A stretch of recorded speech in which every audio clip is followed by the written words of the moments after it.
কালকে রাত্রে গোলাবাড়ি থানার এলাকার কুখ্যাত অপরাধী গৌতম চৌধুরীর রাইট হ্যান্ড আকাশ সিংকে পুলিশ ধরেছে। এই আকাশ সিংকে ইলেকশনের মধ্যেই পুলিশ খুঁজছিল।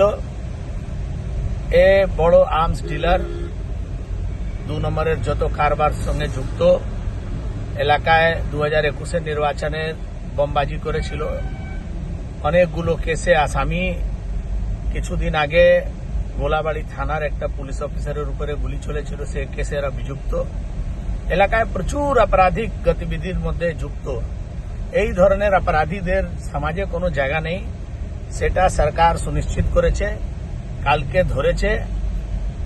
এদের বিরুদ্ধে কঠোর পদক্ষেপ পুলিশ নেবে। আগামী দিন এর পুরো গ্যাংকে ধরে জেলের মধ্যে পাঠানো হবে, যাতে উত্তর হাওড়ার মানুষ শান্তির নিঃশ্বাস নিতে পারবে।